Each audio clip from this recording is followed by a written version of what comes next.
Students, BSc second year में आपको taxonomic history बताने वाले हैं। टैक्सोनॉमी की जो ब्रीफ हिस्ट्री क्या है, इनके एम्स, फंडामेंटल कंपोनेंट्स, तो ये लिटरेचर से अकॉर्डिंग है टैक्सोनॉमिक ब्रीफ हिस्ट्री।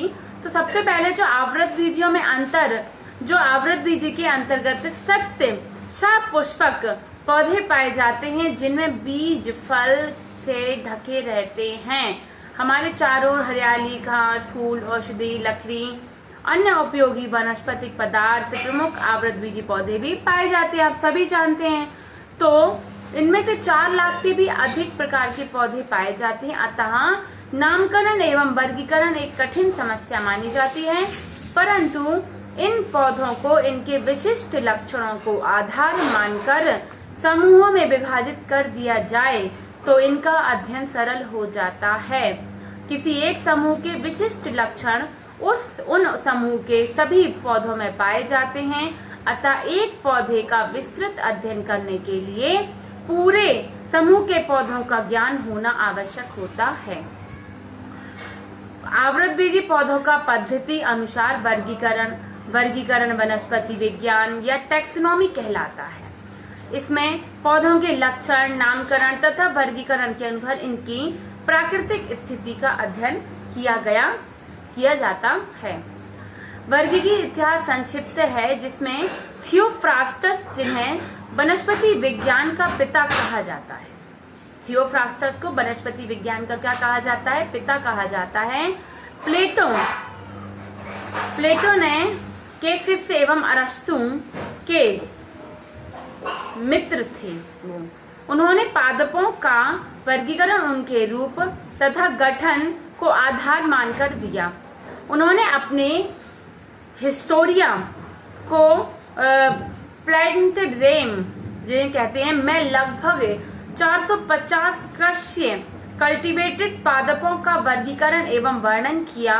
उन्होंने पादपों को शाक, उप, छुप, झाड़ी, वृक्षों में वर्गीकृत किया और थियोफ्रास्टस के अनुसार जो वृक्ष थे उच्चतम विकसित वृक्ष थे, जबकि सस्य जो शाक बहुत प्राचीन थे। उन्होंने 1 वर्षीय, 2 वर्षीय तथा बहुवर्षीय पादपों में भी विभेदन किया। उन्होंने सेंट्रीपीटल तथा सेंट्रीफ्यूगल पुष्पक्रमों में भी अंतर ज्ञात किए। उन्होंने वर्गीकरण पूर्ण रूप से कृत्रिम था, जिसमें पेडिनियोल डाइकोलोराइट्स जो होते हैं ने जो क्रिश्चियन महाकल्प के थे मैटेरिया मेडिका को तैयार किया। उन्होंने अनेक औषधीय महत्व भी इसके बताए, और किंतु उन्होंने वर्णन सही नहीं किया था। वर्गीकरण बहुत कम महत्व का था, तो उन्होंने क्या किया, इसको बदलाव लाए। वनस्पति शास्त्री जो थे उन्होंने विषय पर सहस्त्र खंड की रचना की और उन्होंने गोंद, मसाले, उत्पादक पादपों की कृषि करके अनेक विवरण दिए। उन्होंने औषधीय पादपों के 3 खंड में हिस्टोरिया नेचुरेलिस नामक महान पुस्तक का वर्णन किया।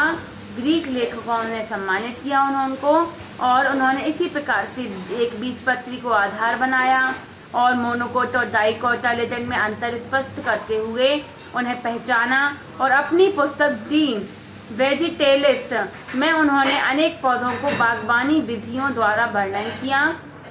इसी प्रकार से उन्होंने क्या किया, समूहों को अलग अलग पहचाना जा सके, उन्होंने डिवाइड कर दिया, और इसके आधार पर पुष्पों का उपस्थित अथवा अनुपस्थित होना था।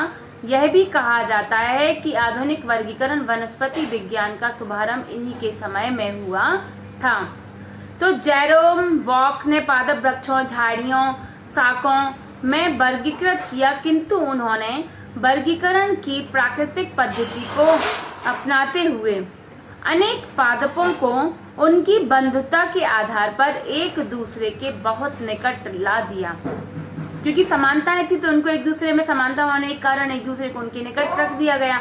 और विलियम टर्नर को अंग्रेजी वनस्पति विज्ञान के जनक के नाम से सम्मानित किया गया, जो अनेक वानस्पतिक कार्यों के लेखक थे।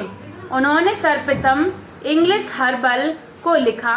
तथा इनका कार्य 3 भागों में प्रकाशित हुआ। इंग्लिश सर्वल को लिखकर इनको 3 भागों में प्रकाशित कर दिया। और एंड्रिया सोलेंस पिनो इटली के प्रसिद्ध वैज्ञानिकों ने पादपों के 16 खंडों का सेट लिखा। कितने खंडों का? 16 खंडों का सेट लिखा। प्रथम खंड में दार्शनिक वर्णक एवं कृष्य एवं वन्य पादपों में अन्य अंतर, वृक्षों एवं झाड़ियों, शाकों और कुछ औषधीय महत्व के पौधों का वर्णन भी इन्होंने किया। 15 खंडों में उन्होंने पादप जगत को 15 विषमांगी पुस्तक प्रकाशित की। उन्होंने लगभग 1500 पादपों का वर्णन बीज एवं भ्रूण के आधार पर किया।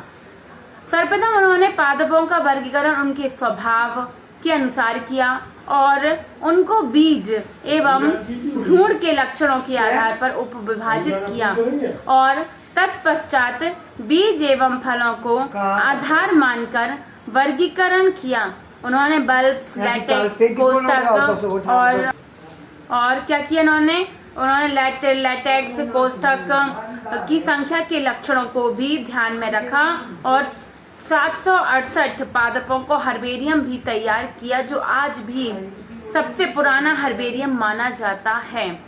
इसी प्रकार जॉन जिरार्ड, जीन बॉहेर, तो इसी प्रकार से अलग अलग साइंटिस्ट ने जॉन रे के आधुनिक वर्गीकरण की नींव डाली और 1686 में 1704 के बीच उनका महत्वपूर्ण कार्य हिस्टोरिया प्लांटेरम प्रकाशित हुआ। उन्होंने वर्गीकरण एवं बंधुता से संबंधित एक बीजपत्री, द्विबीजपत्री के भ्रूण के महत्व का वर्णन किया।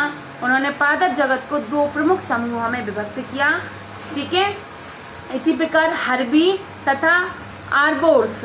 तो हर्बी में इम्परफेक्टाई पुष्प रहित और परफेक्टाई मतलब पुष्पीय, 2 प्रकार के इन्होंने रखे, जिसमें द्विबीजपत्री, 2 बीजपत्र सहित और 1 बीजपत्र सहित को अलग किया। और ओरबोर्ड्स में क्या किया? ओरबोर्ड्स में 1 बीजपत्री सहित और 1 बीजपत्री सहित दोनों को रखा।